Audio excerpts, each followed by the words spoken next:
কিন্তু তিনি মাঝপথে কাদেরকে সন্তুষ্ট করার জন্য অথবা কাদের চাপে তিনি এই সনদকে বাইপাস করে নির্বাচনের ঘোষণা দিয়ে দিলেন, এটা আমাদের কাছে বোধগম্য নয়। আমরা পরিষ্কার দেখতে পাচ্ছি, পুরাতন পদ্ধতিতে যদি নির্বাচন হয়, নির্বাচন তো হবেই না। জনগণ যারা অন্যান্য রাজনৈতিক দল আছে, শান্তিপূর্ণভাবে যারা দেশের রাজনীতি করতে চায়, গঠনমূলক রাজনীতি করতে চায়, যারা নির্বাচনে প্রতিদ্বন্দ্বিতা করতে চায়, তাদের প্রতিদ্বন্দ্বিতার কোনো সুযোগই থাকবে না।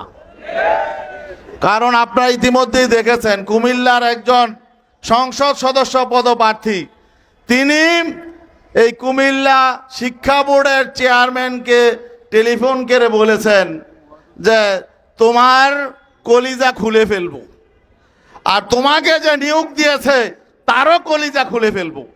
তিনি কিন্তু একটি দলের, আমি পরিষ্কারভাবে বলি, বিএনপির এমপি ক্যান্ডিডেট, আগেও এমপি ছিলেন। এখন তিনি একজন বোর্ডের চেয়ারম্যানের কলিজা খুলে ফেলবেন, আবার তাকে যারা নিয়োগ দিয়েছে তাদেরকেও কলিজা খোলার হুমকি দিচ্ছেন। তাকে নিয়োগ দিয়েছে কারা? সরকার নিয়োগ দিছে। তাহলে যে এমপি ক্যান্ডিডেট এখনই সরকারের কলিজা খুলে ফেলার হুমকি দিচ্ছেন, তারা তো জনগণের কলিজা রাখবে না। এই অবস্থায় নির্বাচন কিভাবে হয়?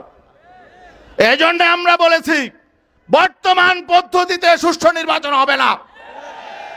এই দৈত্য দানবদের সামনে কোন ভদ্রলোক, কোন নিরাপদ মানুষ, কোন দেশপ্রেমিক মানুষ তাদের সামনে টিকতে পারবে না। এজন্য আমরা বলেছি পিআর পদ্ধতি ছাড়া এদেরকে মোকাবেলা করার কোনো পদ্ধতি নাই। এখন বিএনপিরই দরকার এই পদ্ধতিতে নির্বাচনে আসা, কারণ তারা দল নিয়ন্ত্রণ করতে পারছে না। এই পর্যন্ত প্রায় 10,000 তারা বহিষ্কার করেছে এবং তাদের 150 মতো নিজেরা মারামারি করে খুন হয়েছে। এখনো নির্বাচনের অনেক সময় বাকি, এখনো ক্যান্ডিডেট তারা ঘোষণা করে নাই। আর যদি তারা নির্বাচনের সময় কাছাকাছি আসে, তাদের দলের এমন খুনাখুনি হবে। এই জুলাই অভ্যুত্থানে প্রায় 1,500 নিহত হয়েছে, আমার মনে হয় তাদের আভ্যন্তরীণ সংঘাতে 3,000 মারা যাবে। পিআর ছাড়াই খুনাখুনি বন্ধ করা সম্ভব না। এই স্থানীয় এই দৈত্য দানব যারা সন্ত্রাসী গডফাদার যারা তৈরি হয়েছে, তারা এই নির্বাচনে খুনাখুনি করবে, সন্ত্রাস নৈরাজ্য করবে, নিজেদের দলের মানুষ খুন করবে। বিএনপির নেতারাও কিন্তু নিরাপদ না। অতএব আমরা কিন্তু আপনাদেরও কল্যাণ চাই। আপনারা মনে করেন পিআর হইলে আপনাদের ক্ষমতায় যাওয়ার পথ কঠিন হয়ে যাবে?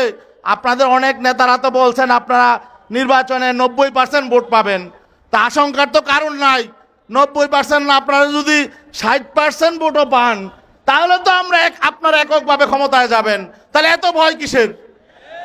মূল কথা হলো তারা বুঝতে পারছে জনগণ আর তাদেরকে চায় না।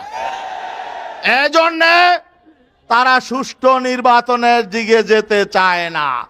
যেন তেন ভাবে তারা মানুষকে জিম্মি করে তারা নির্বাচনকে বিভিন্নভাবে প্রহসনে পরিণত করে তারা নিজে একটা যেন তেন ভোটের মাধ্যমে ক্ষমতায় যেতে চায়।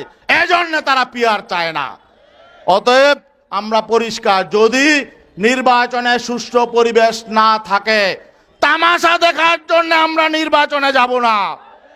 আমরা নির্বাচনে সাক্ষী গোপাল হওয়ার জন্য নির্বাচনে যাব না।